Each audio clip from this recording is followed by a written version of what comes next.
Welcome to a tutorial of ProfLearn YouTube channel. In this video, we're going to look at IGCSE Edexcel concept prediction of paper 1 for May, June. So if you're new to ProfLearn YouTube channel, consider subscribing so that anytime I'm going to do more tutorials, you'll be notified. So we're going to have a detailed discussion on different questions that you really how to prepare as far as paper 1 is concerned. So remember, this paper takes 2 hours and is a paper that is usually take 110 marks. So we're going to see, especially in the commonly tested questions and how you are supposed to approach each of them. So we're going to look at question 1. This question 1 is coming from astrophysics. We are asked to state which of these do planet orbit. Planet orbit are stars. And but what orbit around planets is either satellite or artificial satellite. So planets are going to orbit around a star, yeah. And part B, let me just take this. So we shall start with this one. Question 1, which of these do planet orbit? That is a star. So we're going to say the answer for number 1 is D. And then we have the second question, which of these has largest diameter? Of course, the galaxy, we have the solar system, the sun. The universe has the largest diameter. Which of these has the smallest diameter? And that is the moon. At the surface of the earth, the gravitational field strength is 10 Newton per kilogram. At the surface of the moon, the gravitational field strength is about 1.7 Newton per kilogram. So we are supposed to give the reason for this particular difference that we are having here. And we're going to say is the difference due to the masses. Difference is due to different masses. But as also you are looking at this topic, you need to remember that you may be asked to draw orbits around the sun. This is the planet, and around the earth we have the moon, which you orbit around. And also another object that orbit around the sun is a comet, but you realize that its orbit is quite elongated and stretched. So you need to understand similarities and differences between these particular orbits that we are talking about. And for part D, we are going to say the difference is due to the mass. The greater the mass, the larger the gravitational field strength. And we have a diagram, and then we are supposed to complete that particular diagram in order to earn marks. So here, candidates were supposed to complete that particular diagram for a comet. So, and also we were told that that section that we were given was a section where the comet moves around the sun. So that's why you'll have the sun toward one stretched end like that. So we shall have the closest position is where the comet moves fastest, and this end here the comet moves slowest. So you need to have an idea how you're supposed to answer these kind of questions at that point. So at that point where I have placed an X, it means that the star is moving very, very fast, and that is the point where it has maximum kinetic energy. Something else that you really need to know is to describe how the orbit of a comet compared to the orbit of the planet. So if you look at the orbit of the comet, is more elongated, more stretched. The orbit of the comet, right, is more elongated, more stretched. So it's more elliptical compared to the orbit of the planet. Number 2, we're going to talk about the path. The distance around the distance followed or traced by the comet is longer.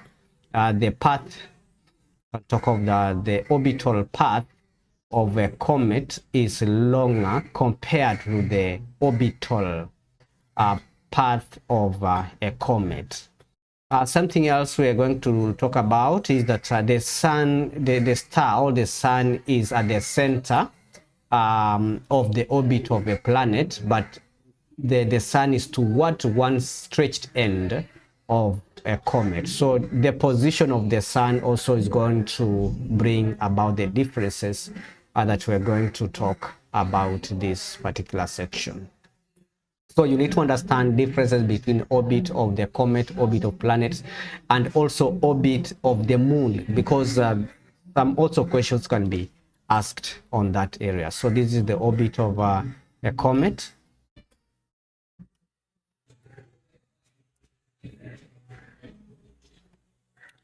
Yeah, so which means that you need to really understand how to draw this particular diagram. So the next one is the orbit of a planet. It's of course elliptical, but not so elongated. And then we have a planet going around the sun. This is the orbit, and then around the planet we have the moon, or a satellite, which has quite a circular orbit that is shown there. Then we need now to move to question number 3. In question 3, we are told that the diagram shows a track and using a rope. A diagram shows a track using a rope to pull a car along a level road. And then we are told that the truck and the car are traveling at the velocity of 14 meters per second. And then we are supposed to state the formula linking acceleration change with velocity over time. So we're going to say that acceleration, we're going to write here, acceleration is equals to change in velocity over time taken. So this is the formula you can be able to use when you are finding acceleration. So when you are preparing for this particular exam, be very aware that be very sure that you know how to use this particular formula, because you may be required to use it. Then we are supposed to calculate the time taken. So remember, we have said that acceleration is change in velocity over time. Then we can be able to say, since acceleration was given as 1.6, should be equals to change in velocity is final velocity minus initial velocity over time. Then if we make t the subject of the formula, we shall have 8 over 1.6. And of course, if you work it out this using a calculator, let's see what this is going to give us, or what this translates to.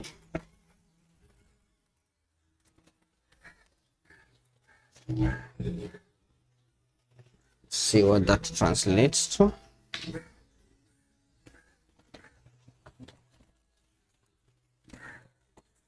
Yeah, so if you work out this using your calculator, you realize that this is going to translate to 5.0 meters per second. So that's 5.0 seconds rather, because we are calculating time. So you have to be aware of that. We're supposed to say the formula linking unbalanced force, mass, and acceleration. So this is Newton's second law, which is force is equals to ma. So we're going to say that unbalanced force, in order to work out this, we are going to say anytime you are asked a question to do with unbalanced force, this is going to be unbalanced force equals to mass times acceleration. So also a very important formula that you have to know as far as your preparation is concerned. Now calculate the unbalanced force. So we are using the formula force is equals to ma. Then we have the mass times the acceleration, which is going to translate to, this is going to be 1920 newtons, which we shall transfer here to make the examiner happy. Now the rope breaks so that the car and the truck are no longer connected. Remember, the rope was the one that is connected so that it can be able to pull. So it means that when the rope breaks, it means there will be no pulling force, and then we shall have air resistance acting. So which means that this car is going to slow down due to air resistance and friction. So we shall have it slowing down due to air resistance and friction, because there will be no pulling force in this case. Then we are going to have the car now slowing down. Moving further to the next part, we are told that describe what's meant by the term background radiation. That's an area really you really need to know how to work out, because a question also gonna be tested on radioactivity. You need to know how to balance nuclear reactions. You need to know the sources of background count and how to define half-life. So remember, in the environment we have background radiations, and these are radiations which are always present in the environment due to environmental sources. Yeah, so you need to know how to define half-life, and we are going to say these are the radiation from the sources in the environment. Remember, some sources of background radiations include argon gas. We have sources from due to nuclear reaction in space, cosmic rays from space, rocks and buildings. So these are all the sources of these background radiations we have in the environment. So you need to be prepared to answer such kind of question. And also now, when it comes to finding half-life, you may be told to find half-life from the graph, and you need to understand what do we mean by the term half-life. Half-life is the time taken for the activity of a radioactive substance to decrease by half, or we can talk of time taken for the mass of a radioactive substance to decay by half. So, but from the graph in this case, we are going to identify the maximum value, state what's meant by the term half-life. They state that time taken for the activity of a radioactive substance to half. Yeah, time taken for the activity of a radioactive sample to half. So that is first the definition. Then the next bit, also you really need to understand how to go about, is to be in a position of stating how you need to know how to read the half-life from the graph. So you see, the maximum when time is 0, the activity of a radioactive substance here is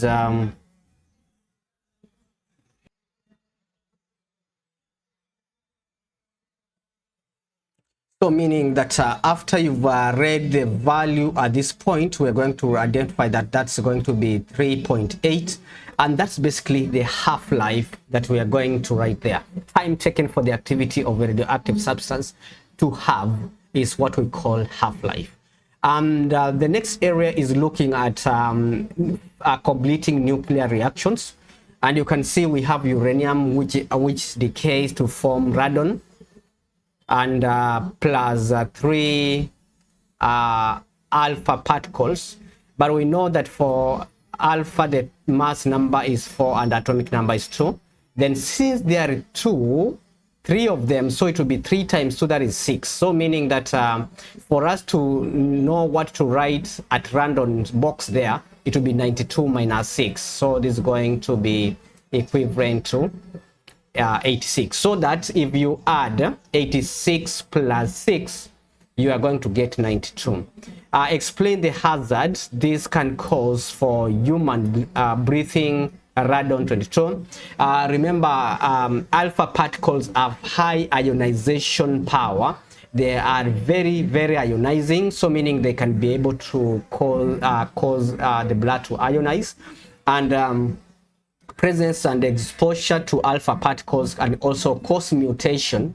Upon causing mutation, that is going to lead to cancer. So you need to remember hazards related to radiations. We have types of radiation. We have alpha, gamma, and beta.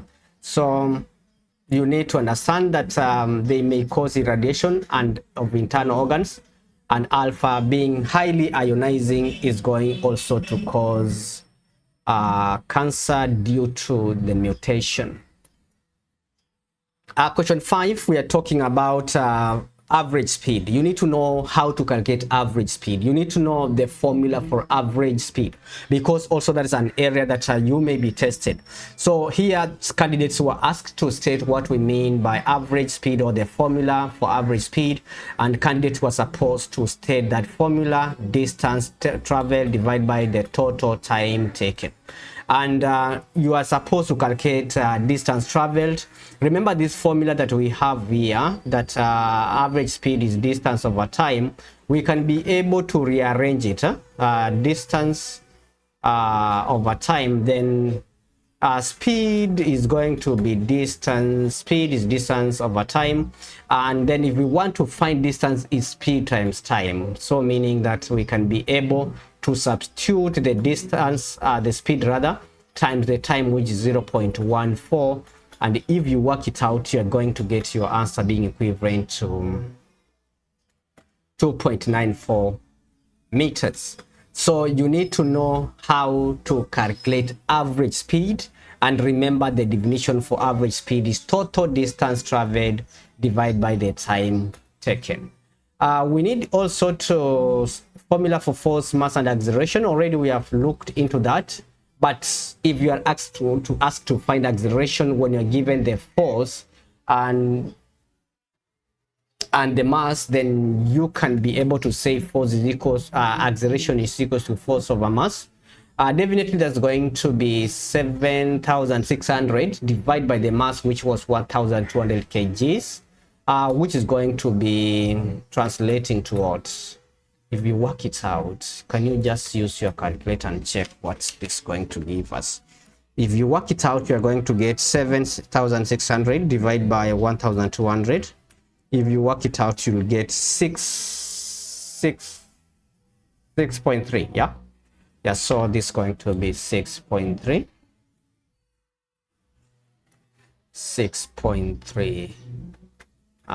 meters per second square.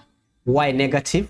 Because it was a braking force, so which means the car was decelerating, the speed was slowing down, because the car the force that was applied was a braking force, so meaning the car was decelerating, speed was decreasing. So basically that's why we are including the negative there. Calculate the braking distance.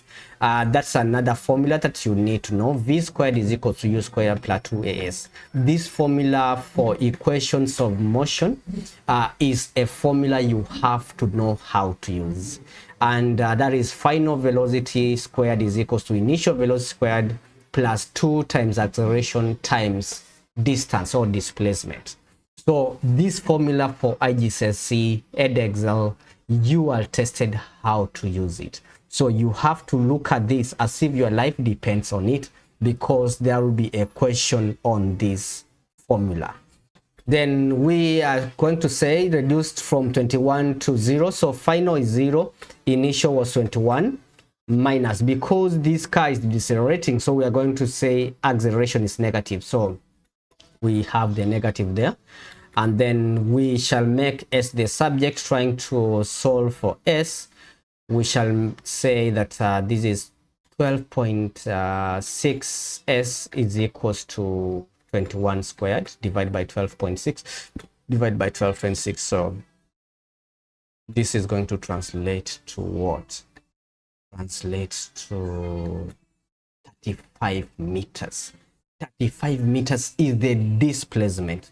Guys, if you're new to ProfLearn YouTube channel, consider subscribing so that anytime I'm going to upload any tutorial, you'll be notified. I'll be doing more tutorials, so once you've benefited from here, consider subscribing, and also you can be able to share this channel to your friends, encourage them to as well join ProfLearn YouTube channel. And we need to move now further to question number 6. This is a question where we are going to look at now the concept of kinetic energy. We look at the concept of potential energy, because also that's another area that I'm very, very sure that a question can be asked from there. Remember, gravitational potential energy is the energy of possessed by an object due to its position.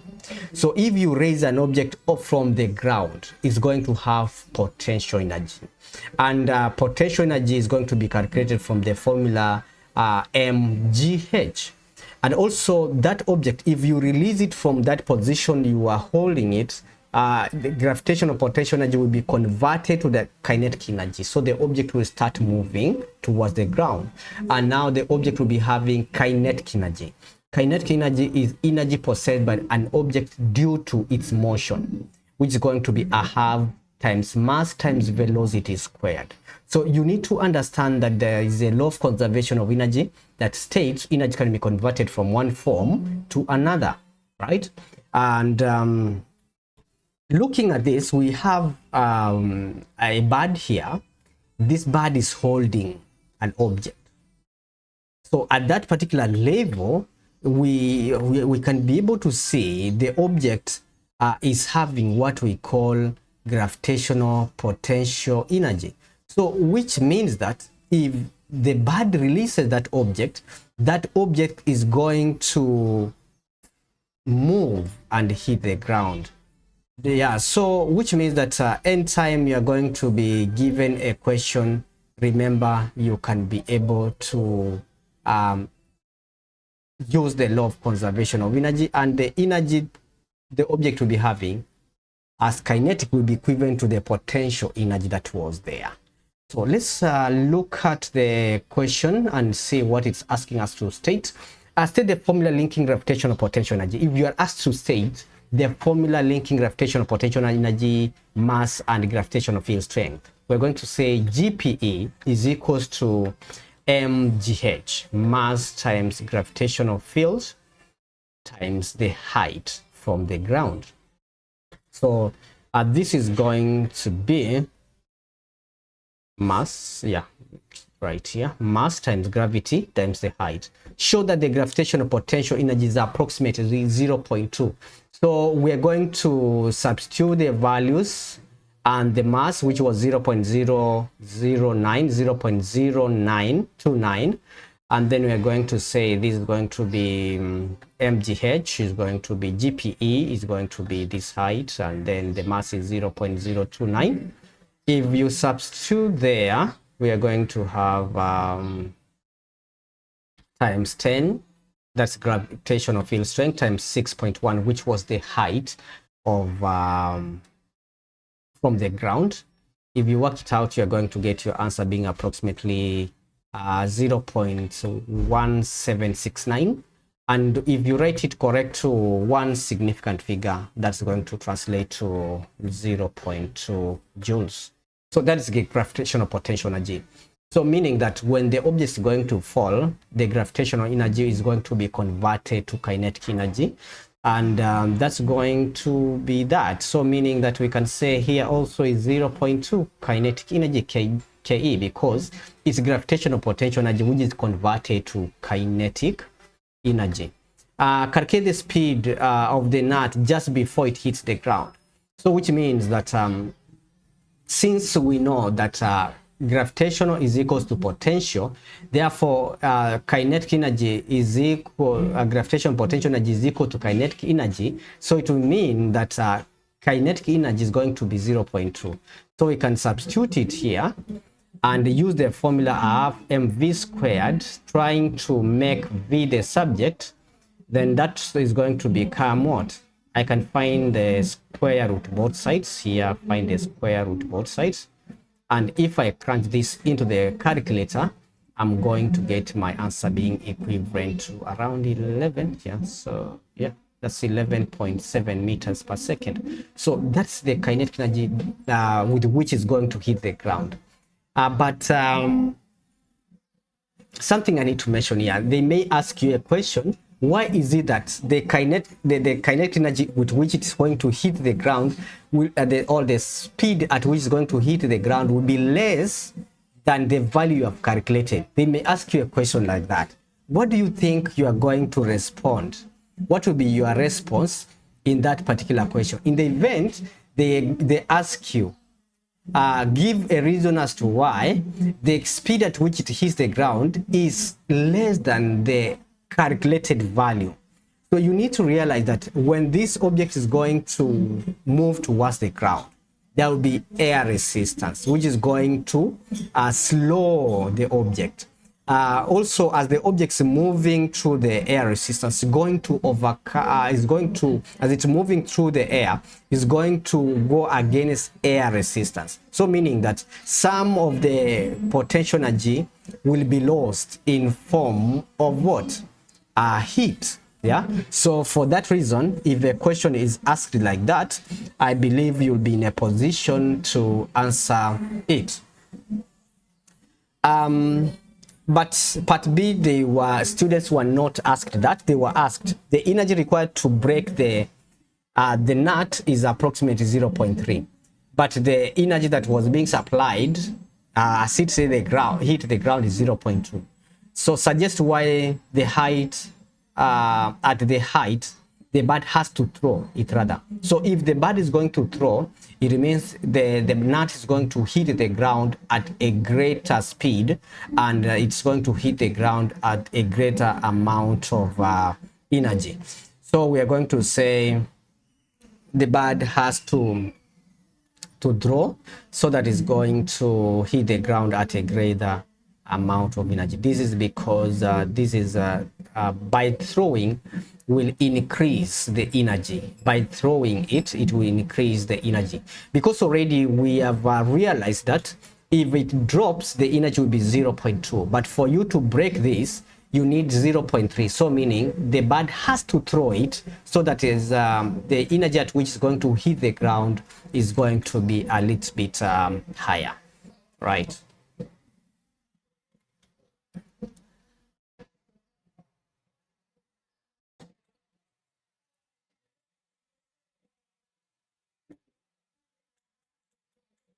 And once it's going to hit the ground at a higher amount of energy, it means that it's now possible for it to break the nut.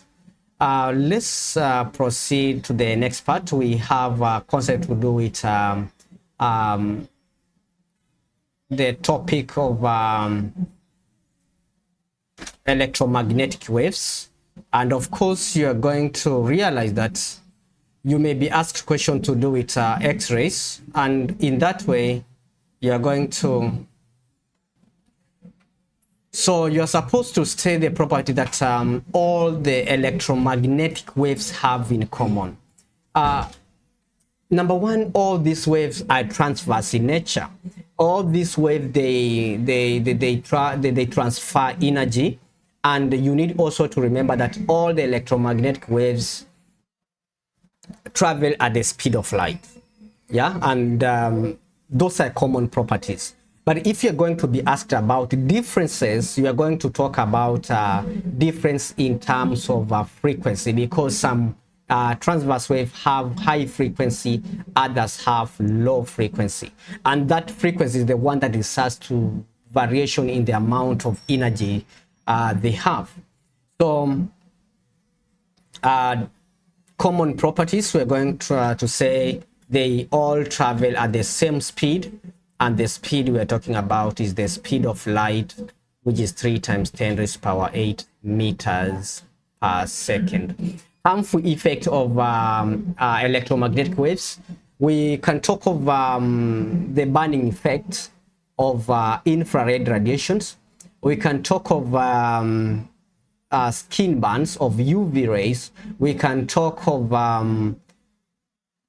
cancer and causing mutation, which is caused by X-rays and gamma rays. So you need to know what are the harmful effects of all the waves in the electromagnetic spectrum, so that you can be able to be comfortable in that particular exam. So for X-rays, we are going to say they can cause mutation, which can lead to cancer. So you need to avoid being exposed to X-rays. We're supposed to describe the difference between transverse waves and longitudinal waves. And you need to understand that transverse waves are waves which are particles vibrate perpendicular to the direction of the wave, while longitudinal waves, particles vibrate parallel to the direction of the wave. And you need to understand that example of transverse waves include water waves, include light waves, or the waves in the electromagnetic spectrums are transverse waves. But if we are talking about sound, are longitudinal waves. So key features for transverse waves are the particles vibrating up and down. They have crests, they have troughs. And then when we are talking about longitudinal waves, let me just introduce diagrams so that you can be able to visualize what this is really all about. Longitudinal waves. So transverse waves, they have crests and troughs, yeah, because particles vibrate up and down. But when we are talking about longitudinal waves like sound waves, they have rarefactions, compressions. And we understand that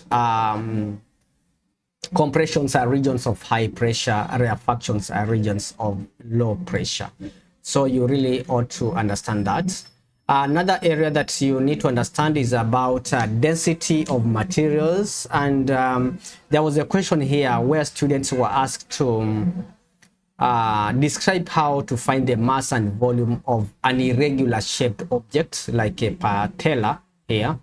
And in that case, you can see here we can say mass is measured using an electronic balance. But for you to determine, mass can be measured using an electronic balance.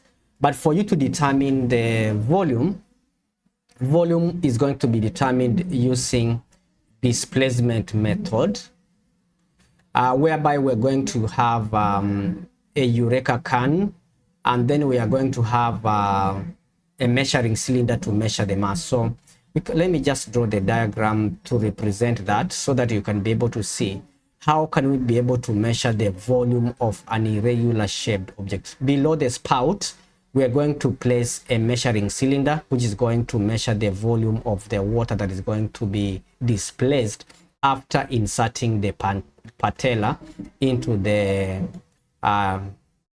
displacement can, which is our Eureka can here.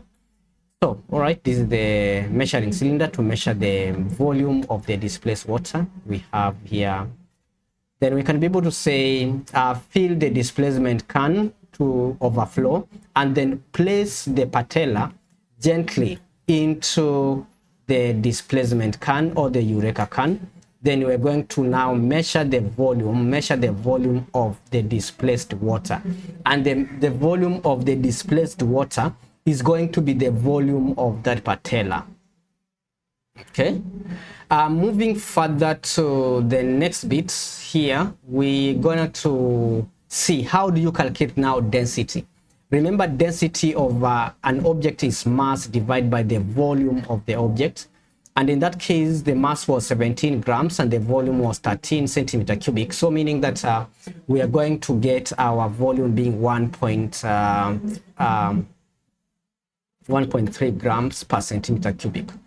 And we transfer it here so that we can be able to move to the next question. And here we are told the question is about electrical circuits, and which means that you need to prepare on question to do with electricity. Because also that's another area that is very, very, very highly tested. And here we have different components. The first one is a variable resistor. We have a light emitting diode. We have a bulb, a lamp here. And then we have a variable, this is a thermistor. So we are supposed to indicate which component that display can visibly indicate presence of current. For a light emitting diode, when current is flowing, it means going to light, it's going to glow. So that means that it visibly indicates presence of current when it lights. When the current also flow in a circuit, the lamp is going to light, so meaning also we are to identify the lamp also as being a device. But a thermistor is a type of resistor whose resistance depend on temperature. We have a light dependent resistor, and then we have an ammeter which measures current. So that is what you are supposed to state there.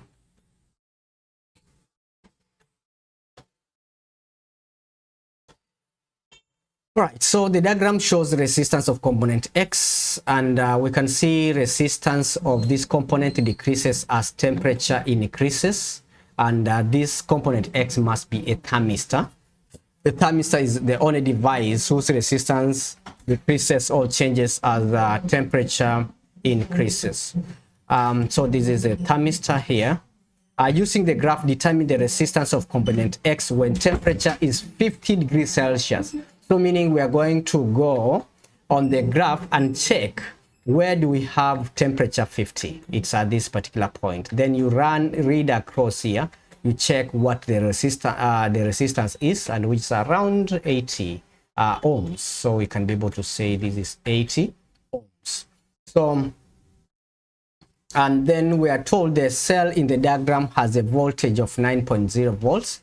Calculate the current in component X when the temperature is 50. We have identified that at temperature 50, resistance is 80. So to calculate current, we're going to use Ohm's law, and that is going to be current is equal to voltage over resistance.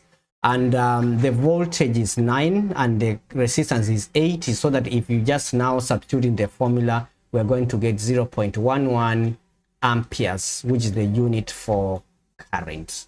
So you may be given question to do with current, calculating resistance, calculating voltage. You need to be prepared to answer such kind of questions. The circuit in the diagram is modified by adding a second identical component X. So we have realized that component X is a thermistor, and it has some resistance. But now in this case, you are going to if they are connected in series, it means total resistance in series. You add the value of the resistors when they are connected in series. And if you look at this particular question, we are told explain how the resistance of the circuit is affected by these changes. There are 2, and the temperature now becomes 26. So you are going to check what's the resistance at 26 degrees Celsius. So we go back to the graph and check what's the resistance at 26 degrees Celsius. Then once you get the resistance, then we are going to say now total resistance will be times 2, because when they are identical and they are connected in series, the total resistance in the circuit, you are going to add the 2 value of the resistors. So let's see what we're going to say. So 26 is somewhere here, so we can be able to read the resistance at this point. So if you can read this one, is around 160. Yeah, at 26 degrees Celsius, we have resistance of what? 160. And if there are 2 and they are connected in series, it's going to be 160 plus 160, and that's going to be 320. So resistance of X at 26 degrees Celsius is actually 160 ohms. We can see that, ohms. And since they are in series and there are 2 components in series, then we're going to say the total resistance, there will be higher resistance when they're in series, and they have the double resistance. So we are going to say now resistance is going to be double. So which means that the resistance now is going to be a double of 160. So that is going to translate to 320. Yeah, increases. The value will be 320. Yeah, 320, not 360. 320. Yeah, so we need to change that. That will be 300 and increases. And the value of the resistance is going to be 320. 160 plus 160 will be 320. 320, that value here. Yeah, so just make that correction there. Yeah, so that we can be able to proceed, make that correction. Okay, so let's look at question 9. The question 9 is about pressure. We have a gas cylinder containing propane gas. And then, okay, so what's up? All right, so moving to pressure so that we can be able to state the formula linking pressure, force, and area. A candidate question, a question that can be tested. Pressure is equals to force over area. Also pressure, that is pressure for solids. Question that you can be asked. Formula for calculating pressure in solids, force over area. Yeah. And also you need to understand the formula used to calculate pressure in liquids or fluids, which is going to be pressure is equals to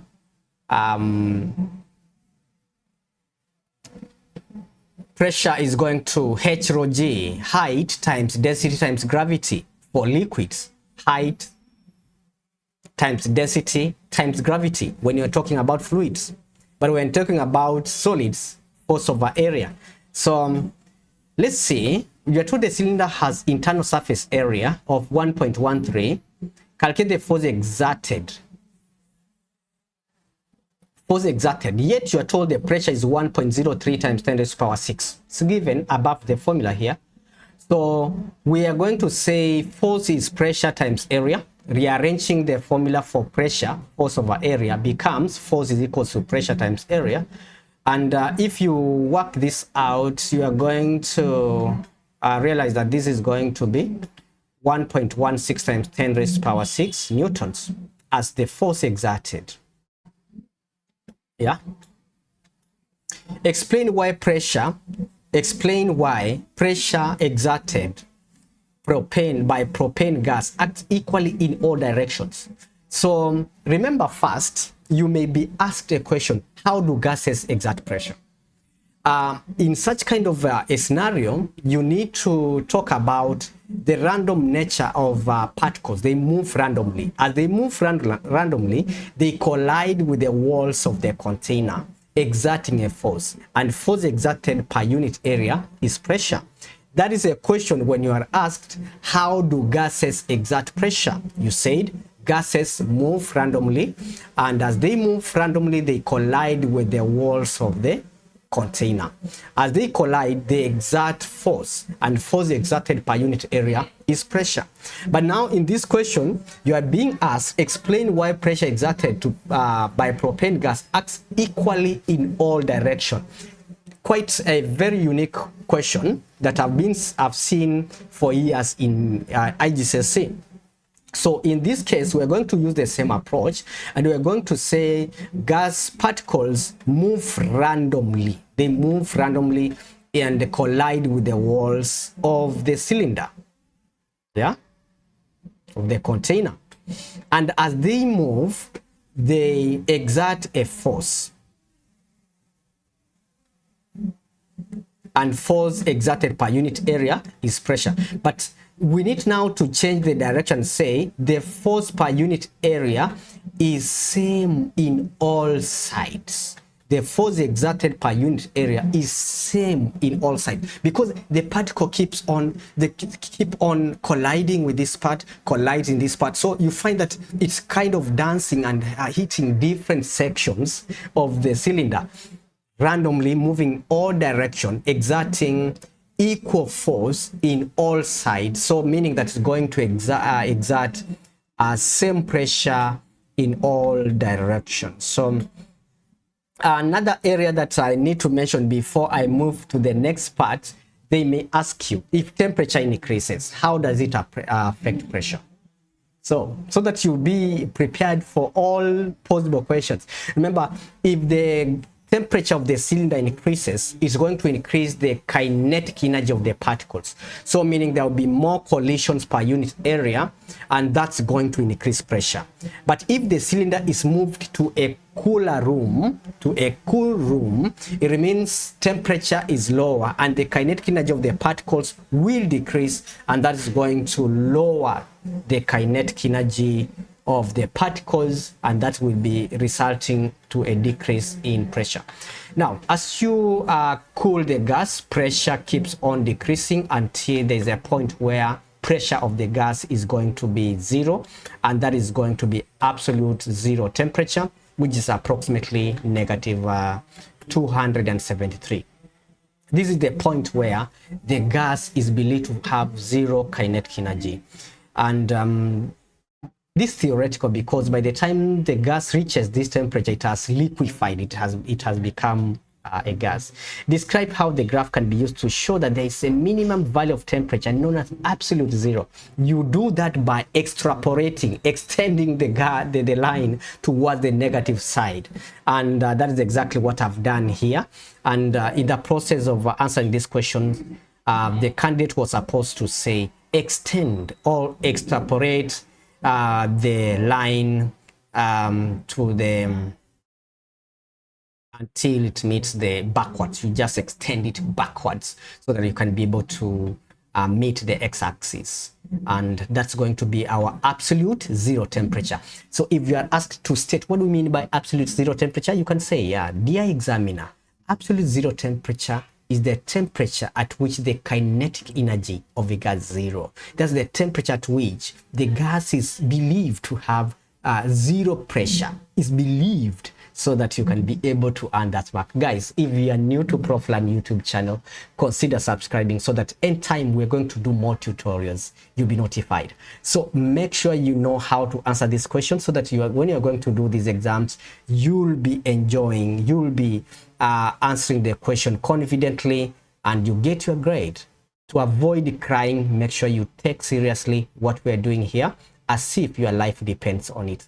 Moving further, moving to the next part here. Yeah, so this is going to be, let me write zero, absolute zero temperature. Yeah, so extend backwards is when the pressure is zero, is considered to be zero. Give the value. Already I've given the value here. The value is well seated here. So the value is negative 273. Okay, temperature can also be measured in Kelvin. Yeah, so if you are asked to convert temperature from degrees Celsius to Kelvin, you will take the value of degrees Celsius plus 273. Yeah, so on the sketch the graph to show how pressure of gas varies with temperature in Kelvin. Pressure is directly proportional, so it should be a straight line through the origin when temperature in Kelvin, but when in degrees Celsius is the previous graph that we've actually drawn. So let me just move it here for the examiner to be happy because they had drawn the axis for us. All right, so question number 10, the student investigates the energy transferred by conduction in different metals. The student uses wax attached to one coin to each of the 4 different rods. Yeah, connected to the rods as shown there. When the heater is on, energy is transferred through the metal through conduction, of course, and this melts the wax, causing the coin to fall. So meaning we have different metals, and let's see the diagram for that so that we can be able to see what they are talking about. So wax is attached at the end. You can see the coin well stuck there. Just need to ensure that you can be able to see the diagram. There's a coin stuck at the end, and then we are supposed to answer a few questions on that. Give the independent variable. Independent variable are those variables. If you are doing an experiment, we have 3 types of variables. Dependent variable is what you are measuring. Independent variable is what you are changing. And then we can talk of control variable is what can be able to affect, have the ability to change the readings in the experiment. So constant variables or control variables is what you have to keep constant so that you can be able to take a measurement. So in this experiment, we're going to say the independent variable is the material of the metal used. Yeah.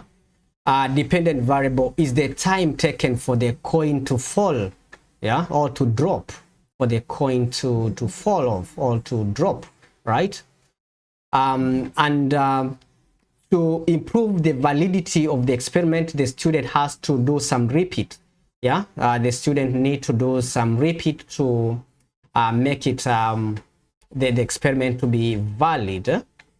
Yeah, so validity. Before that we are talking about give 2 ways to improve the validity. We shall talk of ensuring that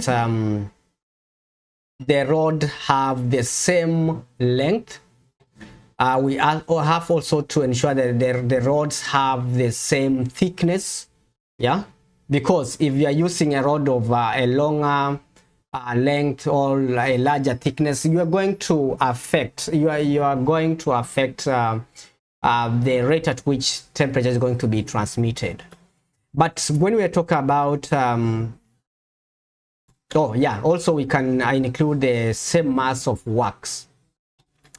When also we are talking about validity, improving reliability of the result, to ensure that the result is reliable, you have to repeat so that you can be able to check the time. Yeah, so we have to do more repeats. You repeat the experiment when we are talking about reliability.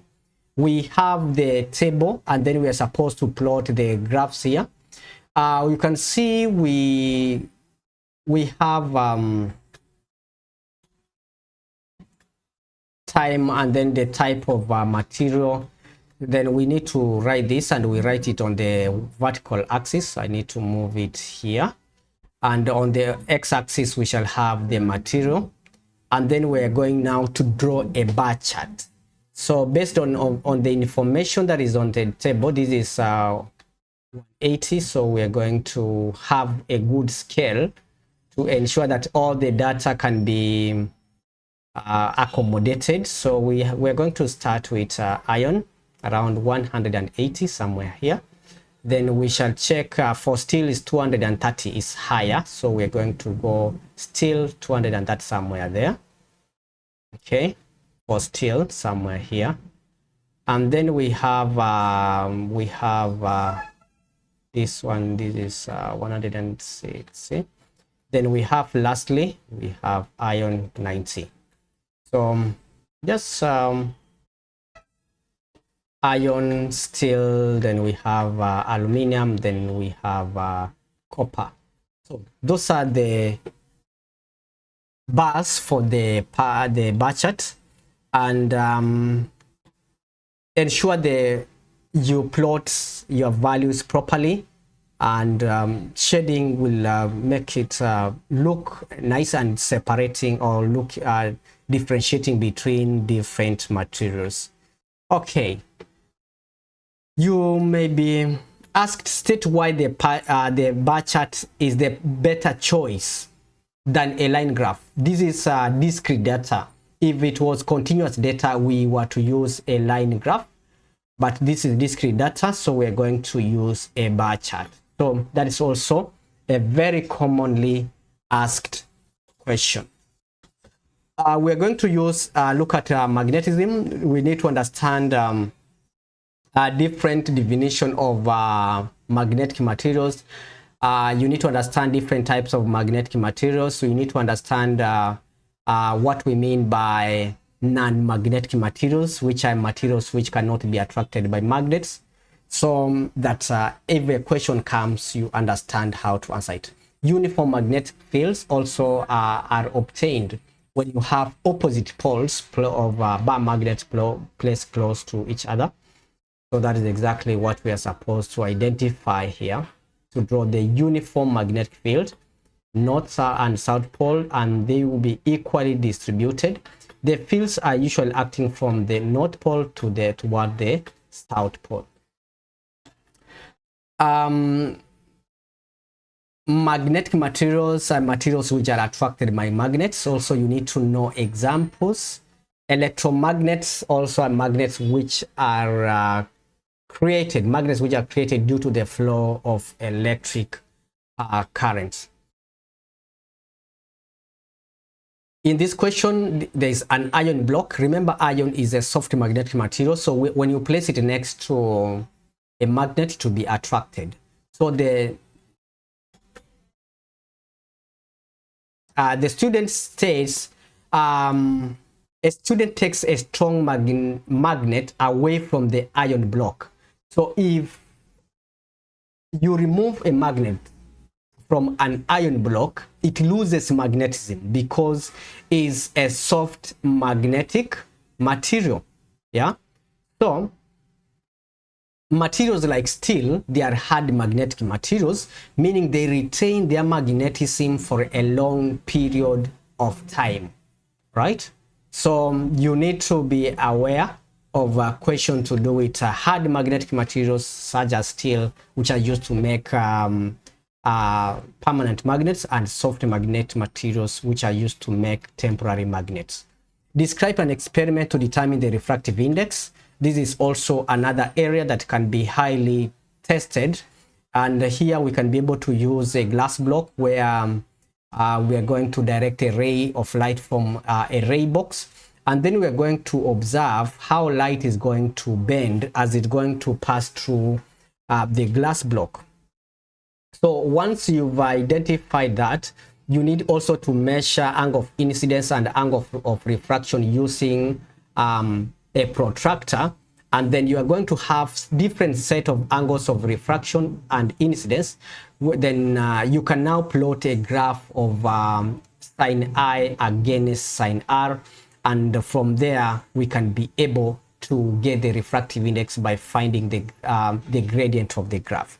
So in this question, we shall say trace the outline of the glass block and direct a ray of light from a ray box towards at an angle. Then we're going to do a repeat. First, we measure the angle of incidence and the corresponding angle of refraction. And then we're going to repeat for different angles so that we have multiple angles which can enable us to draw the graph. So after having different angles, you can complete a table, find angle of incidence and angle of refraction, then now plot the graph, which is going to be a straight line graph. And this graph that you'll obtain, which is a straight line graph of sine I against sine R, then for you to find the refractive index, it will be equivalent to the gradient. The refractive index will be equal to the gradient of the straight line graph that you are going to obtain. So I need also to mention, you need to understand the concept of total internal reflection, and you need to understand that total internal reflection occurs when light is moving from a dense medium to a less dense medium, and it's going to happen if the angle of incidence is greater than the critical angle. Also, you have to know uses of total internal reflection. Also, that is possibly going to be tested, such as used in optical fibers, used in communication, used in prismatic periscopes. That is the use of total internal reflection. Okay. As I'm going to wind up this particular tutorial, this particular prediction, I need to mention that also you need to understand evolution of stars. That this is very important. Take this serious because a question might be asked from that particular area. We've come to the end of this particular tutorial, but I cannot end this video without talking about evolution of stars. Remember, evolution of stars is based on the initial mass. If the initial mass of the nebula has greater mass than that of the sun, there will be different stages. A star will start as a protostar, becomes a main sequence. If it has mass greater than that of the sun, it becomes a red supergiant, which explodes to become a supernova. And as it explodes, because a supernova is the exploding star, then it becomes a neutron or a black hole. So those are mass evolution of massive stars. But low mass stars move from main sequence, from the protostar main sequence, they become red giant, white dwarf, and black dwarf. So ensure you know how to answer those questions. Ensure you know how to work out questions to do with orbital speed, and also question to do with motion in the universe, and probably question to do with graphs, motion graphs. Also, that one is another area that you really ought to look at, especially understanding that from a velocity time graph, the gradient represents acceleration, and from a velocity time graph, area under the graph represents the distance covered by the object. So up to that particular point, guys, I really wish you the best. If you are new to ProfLearn YouTube channel, consider subscribing so that anytime I'm going to upload a tutorial, you'll be notified. So guys, see you in the next tutorial.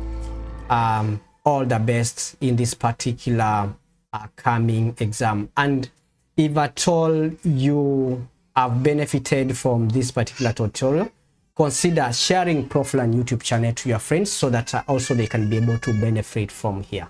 See you in the next tutorial.